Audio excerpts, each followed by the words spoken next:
Our Bible reading this afternoon is from the Epistle to the Hebrews, and we're going to pick up the reading in the middle of chapter 11 at verse 23. So the Epistle to the Hebrews and chapter 11 at verse 23. And in this chapter, our attention is being drawn to lots of people in the Old Testament who had faith. So we're going to pick up reading about Moses at verse 23, and then we're going to read into chapter 12. So we read, "By faith Moses, when he was born, was hidden 3 months by his parents, because they saw he was a beautiful child, and they were not afraid of the king's command. By faith Moses, when he became of age, refused to be called the son of Pharaoh's daughter, choosing rather to suffer affliction with the people of God than to enjoy the passing pleasures of sin, esteeming the reproach of Christ greater riches than the treasures in Egypt, for he looked to the reward. By faith he forsook Egypt, not fearing the wrath of the king, for he endured as seeing him who is invisible. By faith he kept the Passover and the sprinkling of blood, lest he who destroyed the firstborn should touch them. By faith they passed through the Red Sea as by dry land, whereas the Egyptians, attempting to do so, were drowned.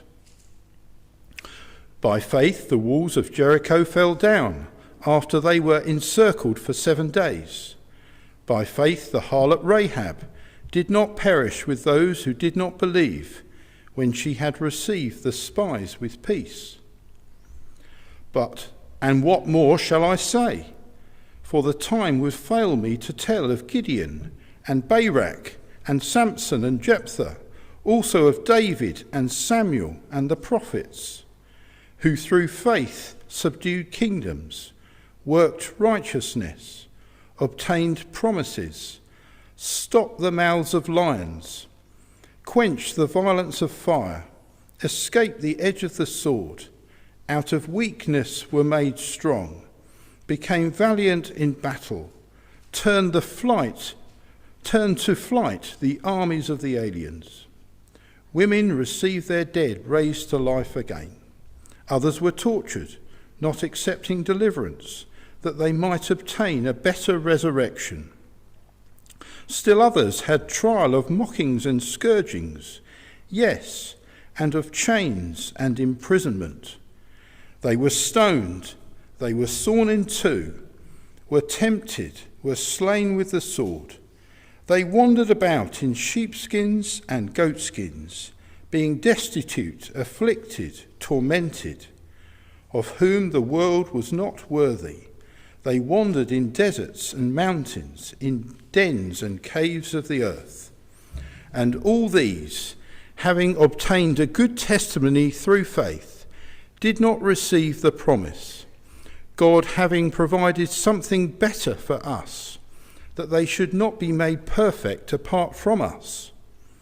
Therefore we also, since we are surrounded by so great a cloud of witnesses, let us lay aside every weight and the sin which so easily ensnares us, and let us run with endurance the race that is set before us, looking unto Jesus, the author and finisher of our faith, who for the joy that was set before him endured the cross, despising the shame, and has sat down at the right hand of the throne of God. For consider him who endured such hostility from sinners against himself, lest you become weary and discouraged in your souls." Well, most of us don't feel at our fittest and finest just after the festive period, and a good number of people make some resolutions as a result. I was quite interested to see that it's estimated that 75% of Brits would make a resolution this year. That's quite a high amount, isn't it? And there would be a higher proportion amongst those that are younger. I thought that was interesting as well. Whether those who are older have made too many in the past and now given up, I'm not quite sure. And for last year, so I don't know for this year, but last year the top three, what would they have included? Well, the equal top was to exercise more, 48%. And equal with that was to save more money, also 48%. And not far behind was eat healthier, 45%. So, on the basis of that, some exercise and running have probably been taken up or maybe resumed in the first couple of weeks of this year. And there can be good reasons for such things. But you may be relieved that I'm not going to call you to do the same this afternoon. That's not my business or territory to really sort of stir you up to further exercise. So if exercise is not your thing, then do stay with me, do stay tuned in. But there is another sort of running which I do want to encourage you in. So as we progress through the first month of this year, there's another running that I do want to encourage you in. And it's in these first two verses of chapter 12 of the letter to the Hebrews that we had read. You'll see it in the middle, but I'll read verses 1 and 2. That's really our text, if you like, this afternoon. Therefore, we also, since we are surrounded by so great a cloud of witnesses, let us lay aside every weight and the sin which so easily ensnares us, and let us run with endurance the race that is set before us, looking unto Jesus, the author and finisher of our faith, who for the joy that was set before him endured the cross, despising the shame, and has sat down at the right hand of the throne of God. So it's talking of the race of the Christian life. It's talking of the race of the Christian life. It pictures following Jesus really as a race. And you don't have to be naturally athletic to do so. It is a race that we should all be on. It's a race that we should start on if we haven't, and a race that we should keep going in. And I want to make a number of points from these two verses. But firstly, before we go into that, I really want to ask whether you have joined this race, whether you are running this race, whether you've ever started to follow Jesus. Is your life aimless, without a sense of direction? Perhaps you felt aware of that as you've trod into the first couple of weeks of this new year. And you have to say deep down, well, we're now in 2025, and I really don't know what life's about. I've notched up another year, and I'm a little way into that year. It's now the 19th of January, and to be honest, I really don't know where I'm going in my life. Why am I here? What on earth am I doing? Well, Jesus said, follow me. And that's the best way through 2025, to put your trust in him, to turn to him. So you may or may not have started running this year or exercise this year, but I would urge you to start this race if you haven't done before. The first month of the year is a good time to start following Jesus if you've never done so before. It's a good time to think of going public about following Jesus if you've never done so before. But for many of us, it won't be encouragement to start the race, but it will be an encouragement this afternoon to keep running, to keep following, to do so with purpose and direction. The Hebrews, who he writes to here, were flagging. Some of them were wondering about leaving the Christian faith and returning to their Jewish roots and practices without Christ. And he urges them here to keep going. So, as we either start or carry on, resume the race of the Christian life, these first 2 verses of chapter 12 give us 6 points about that run. And I'm going to linger a little bit longer on the last one, just to get you mentally prepared. But the first is this: run encouraged. Run encouraged. So normal exercise can seem quite an effort, can't it? That's why we give up. That's why we don't want to do it in the first place, perhaps. And we often need a bit of encouragement to get moving and to keep moving. And that helps in the Christian life too. The setting here is of encouragement. So he starts in verse 1 here of chapter 12. Therefore, we also, since we are surrounded by so great a cloud of witnesses. And he's drawing on the previous chapter. That's why we had some of it read. It was a great list of heroes of the faith who kept going, who kept trusting in God's promises, and who obeyed his word despite the difficulties. And we can see it really as the crowd urging us on. We're surrounded by witnesses. I think it was April of last year, I got sent a WhatsApp from my daughter. My middle daughter lives in London, in Bermondsey, and she sent a message on the Cowley's WhatsApp. This is what's happened at the end of my street. And we had a 7-second video clip. And there were people running, and they were some of the elite runners in the world, some of the world breakers in the world. And it was London Marathon time, and she was at the end of her street, and she got a picture of some of them. And the video, one of the things that's most distinctive about it is how much cheering is going on. There's some whooping and some cheering as they encourage these runners to keep going, to keep the pace up in order to achieve their target. Well, the Bible characters encourage you in your race. They encourage me in my race. As if they're saying, God is trustworthy. Keep going. He keeps his promises. God won't let you down. Press on. And as we read God's word and we take in these characters in Hebrews 11, the background to them elsewhere in the Bible, they encourage us in our running.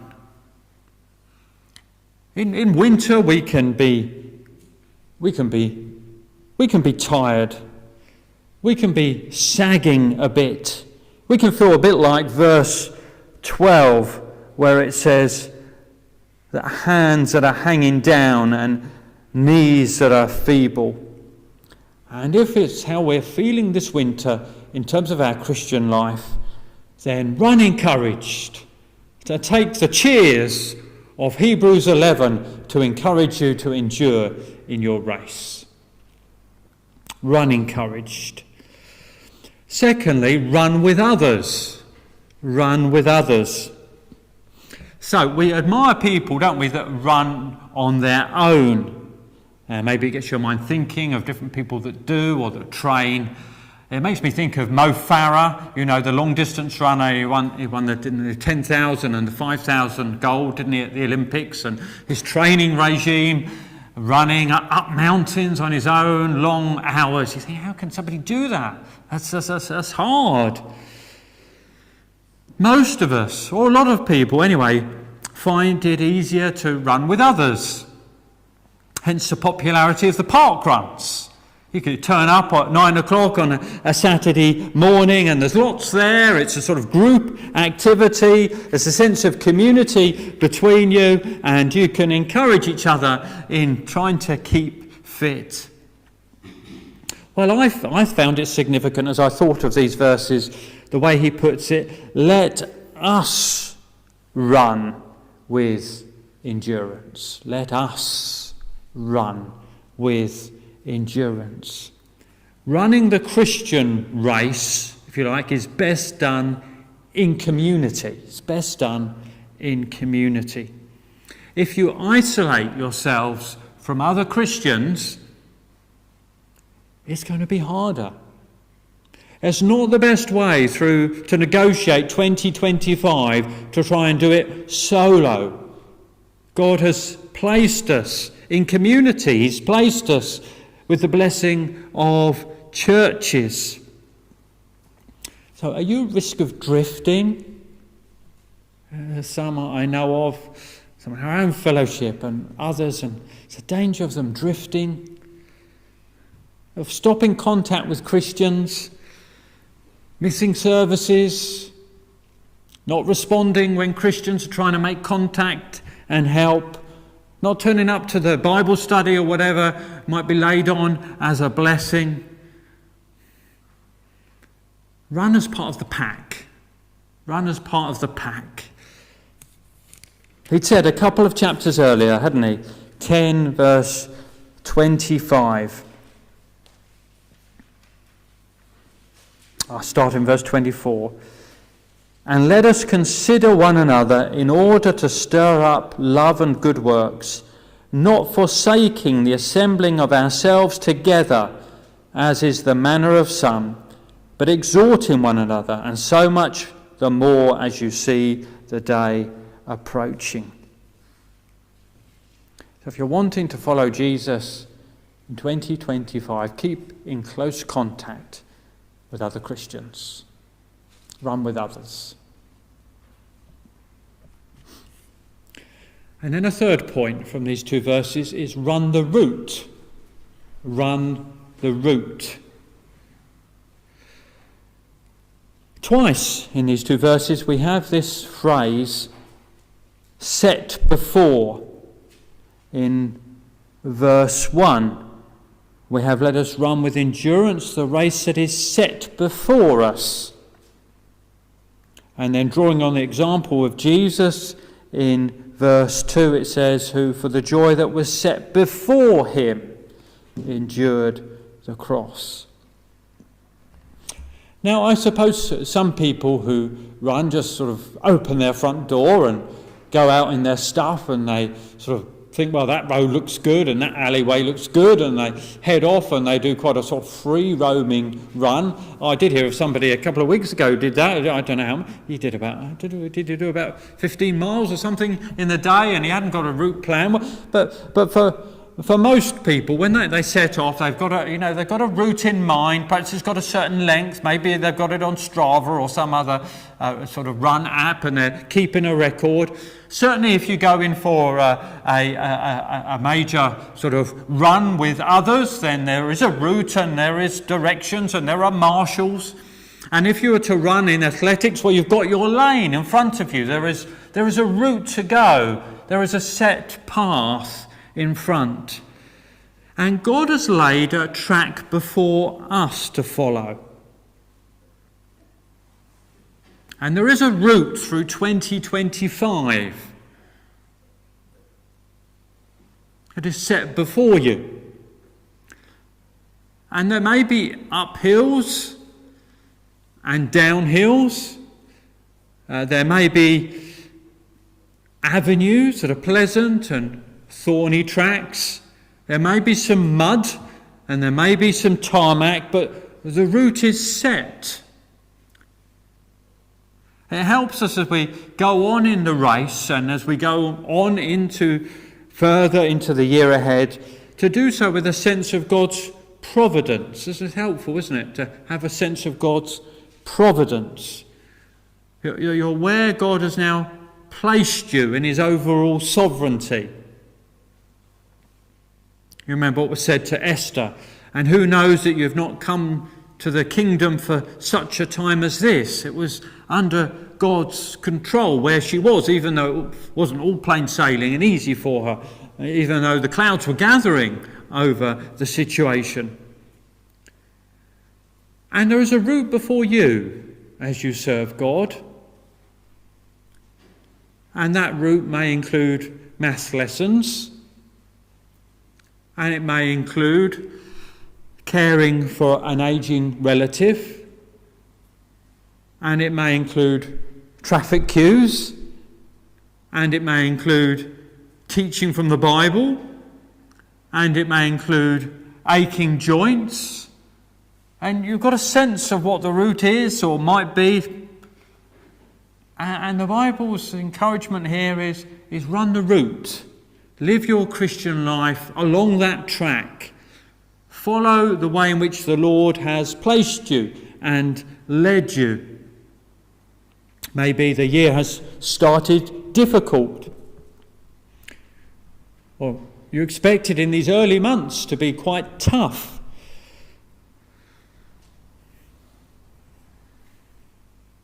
But it may not last.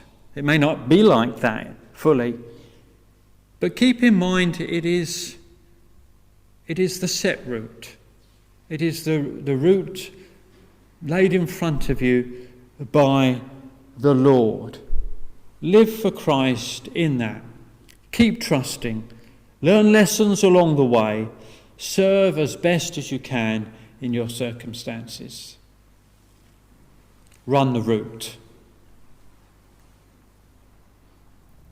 Well, the last three are all L's, so they're a little bit easier to remember. If you can't remember all six, these three might stay in your mind. And the first of these, or the fourth one, is run light. Run light. So I didn't say what the fourth in order of the New Year's resolutions was, did I? Well, over a third, that's 36% apparently, was lose some weight. Lose some weight.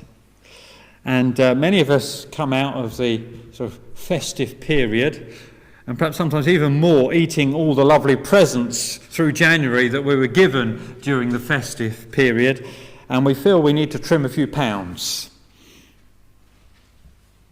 Well, in the Christian life, as we have it pictured here, it talks about losing some weight, but it's not talking about calorie counting, but excess clothing here in the picture.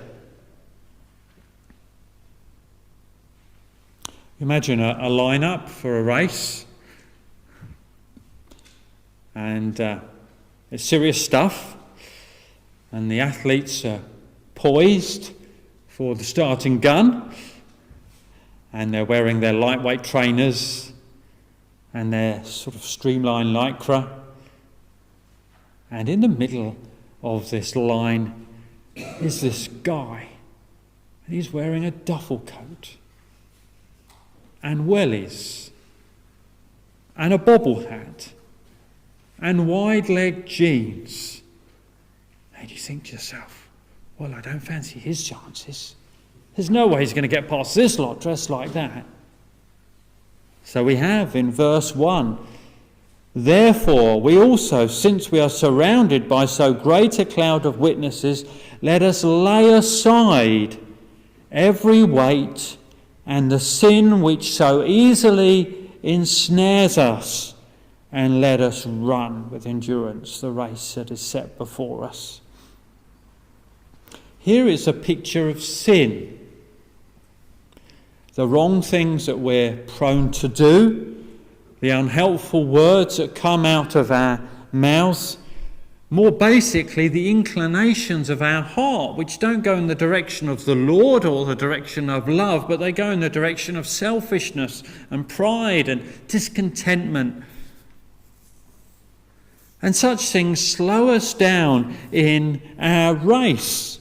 They hinder us in living for the Lord. Some things get too big in our lives, and it's as if they entangle us.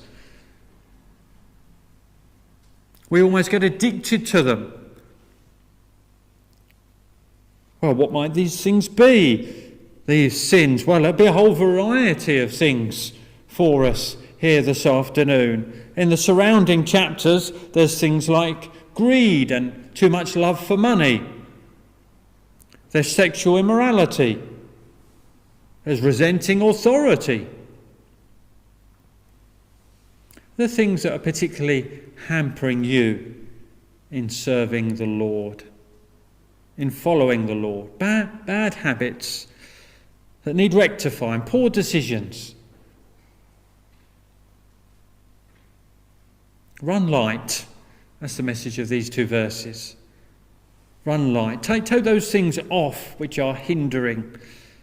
Seek God's strength to go forward without them in living for him. Run light, we have in our passage this afternoon.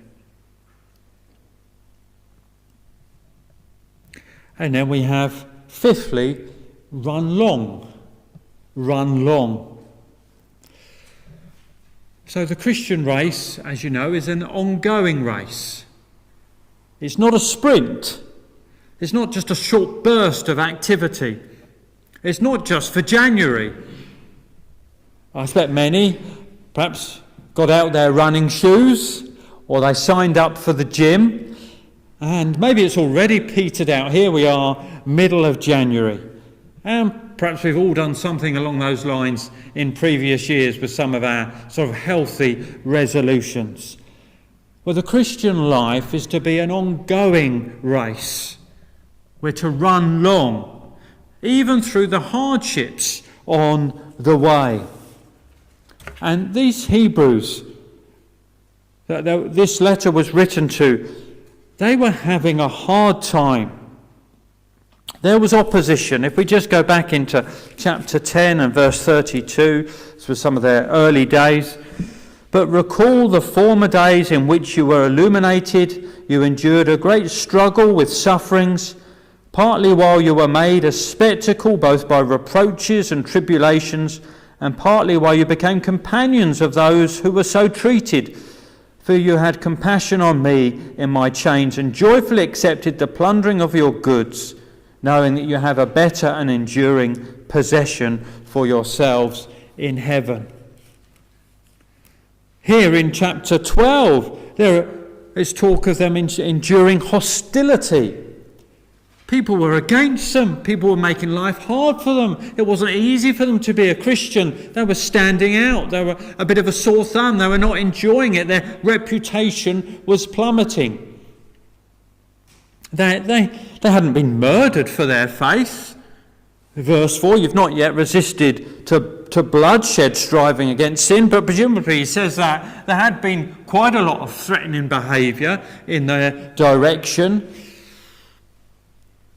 The next chapter we find out that some of them were in prison for their faith and to be remembered. And through these difficulties, they're encouraged to keep going in following the Lord. See the key word 3 times in verse 1, verse 2 and verse 3. Endurance. Endurance. And let us run with endurance the race that is set before us. Talking of Jesus in verse 2, who endured the cross, despising the shame. Verse 3, for consider him who endured such hostility from sinners against himself. You feel tempted to give up? Verse 3, you feel weary and discouraged in your soul. I remember when I began being pastor at Forest Fold, hardly believe it, it's 17 years ago. It was at the very start of 2008, very start of 2008, and there was lots happening, and there were lots of difficulties, and there were people with illness and serious health problems, all sorts. There were church sensitivities, and I was taking on new responsibilities. And I remember walking down a Twitton in Crowborough, did so just the other week, and I remember thinking, I just don't know how long I can go on with this. And that was the 6th of January. I hadn't even had the induction services. And maybe you're tempted in the same way. Maybe in following Jesus, you think, I wanted to do it. It felt right, but it just seems so hard already. I can't cope already with publicly following Jesus. People are giving me a hard time, perhaps. I failed, and failure is really hard to cope with and still get going again. And the message this afternoon is run long, endure, keep going. Maybe you feel that similarly with your calling, following the Lord in your own situation. Of course, callings do change, and the Lord moves us on into a new realm of responsibility, a different pattern of life. But in the calling He's currently put us in, and we know feels right to us, do we need endurance? We need to endure the race that is set before us. When we're flagging, when the knees seem to go weak and the arms seem to drop, we need to be encouraged to endure like Jesus. We need to run long. We need to keep going. And we find a big help in doing so by coming to our last point, our 6th point this afternoon. We've had, in the last 3, we've had run light, we've had run long. I guess some of you have probably got to the last one yourself already. Run looking. Run looking. Now, if any of you run, I don't know if some of you run, I don't know where you look when you run. Or maybe you watch your step. That's quite wise, especially if you're going sort of cross country or anything a bit uneven. That's pretty smart. Maybe you do it at the gym. I don't know what you have if you're on a treadmill at a gym. Perhaps you have a blank wall in front of you, or maybe you have your mobile up with something to watch, or maybe it's one of these ones that's got something you can tune into. If you run around the streets, maybe you look ahead. If you're in a race, maybe you look to a person. Maybe you look to the finishing line. Well, here in this race, it's essential to look to Jesus. Verse 2, verse 1, let us run with endurance the race that is set before us, looking unto Jesus, the author and finisher of our faith, who for the joy that was set before him endured the cross, despising the shame, and has sat down on the right hand of the throne of God. It's as if he has gone ahead. It's as if he's at the finishing line. It's as if we're encouraged as we set our sights on him. As we think on who he is. You know, you wouldn't be in the race without him. He's the author and finisher of our faith. He has given you access to God. He has opened up the new and living way so you can be right with God. He has died for your sins. He has given you everlasting hope. He's revealed God to you. Think of who he is. Keep your eyes on Jesus. Run looking at him, thinking of his wonderful glory. Think of what he went through. He endured. He endured out of love. He suffered the agony of the cross. He went through such shame. What sort of shame? Shame before the religious authorities. Shame before the Roman soldiers. I was reading in Matthew, I think it was earlier this week, I'd forgotten it really, when it talks about a battalion. You know, they put a crown of thorns on him and they struck him with the reed and they put the purple cloak and cloak on him, and they insulted him with their sort of mock hails. And it said that it was a battalion there, and I've got a little footnote in my Bible that said a battalion was usually 600 troops, 600 soldiers. It wasn't just 2 or 3 having a little mock in the corner. This was a public spectacle, and Jesus went through it with the Roman soldiers. You think of the shame of the cross as he carried the cross, and as somebody then carried it for him to the place of crucifixion. You think of what he endured at the cross. You know, the cross was usually, crosses were put on main routes out of town so that there would be passers-by. It would be a public shame and a public spectacle. And they come past and they see him there in his shame. And Jesus endured that for you.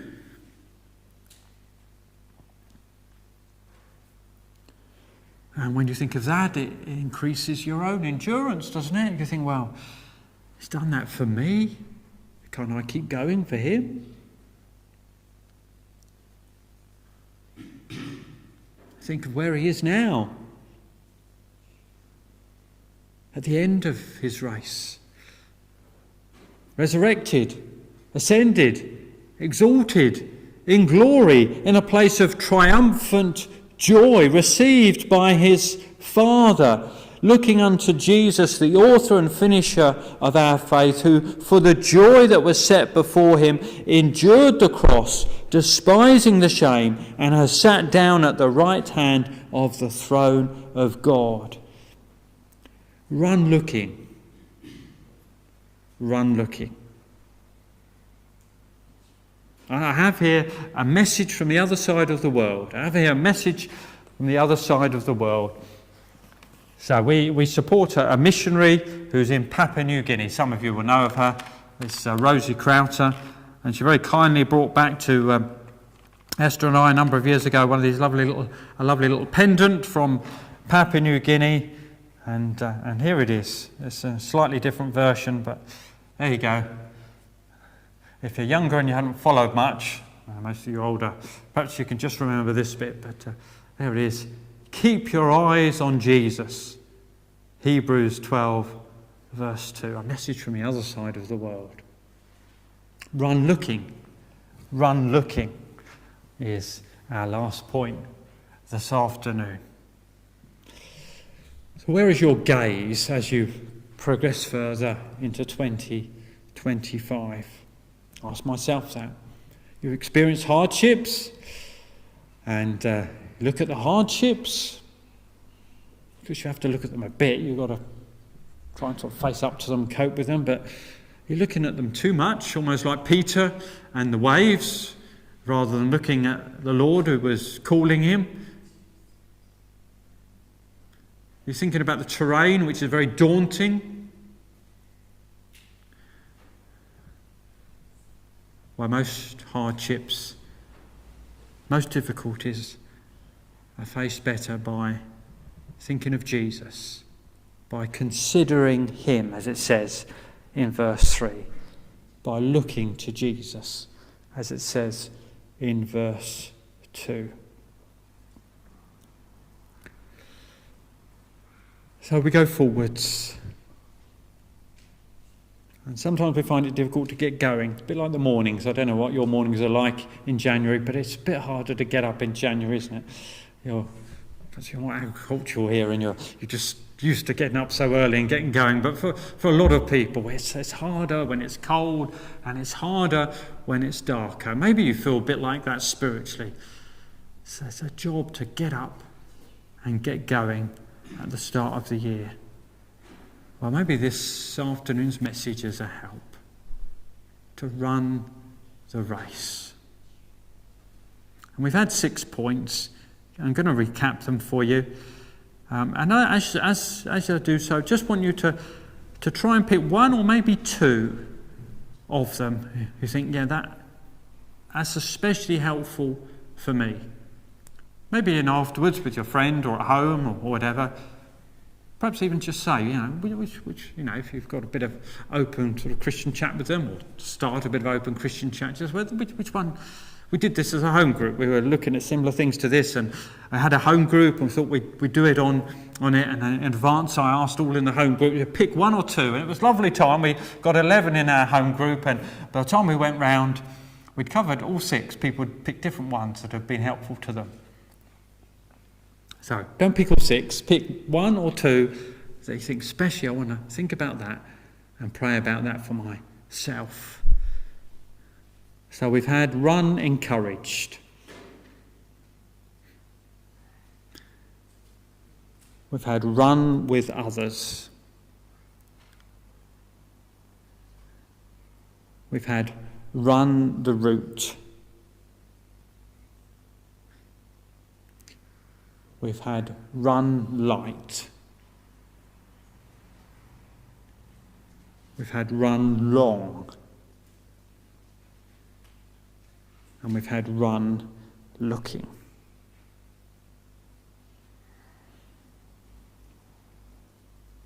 Hopefully 1 or 2 have thought, I'll especially think about that, and I'll especially pray about that. Well, shall we sing together our last song? Then it's number 747. And you'll probably guess why I've chosen it. 747, verse 2. Run the straight race through God's good grace. Lift up thine eyes and seek his face. Life with its path before thee lies. Christ is the way and Christ the prize. Number 747.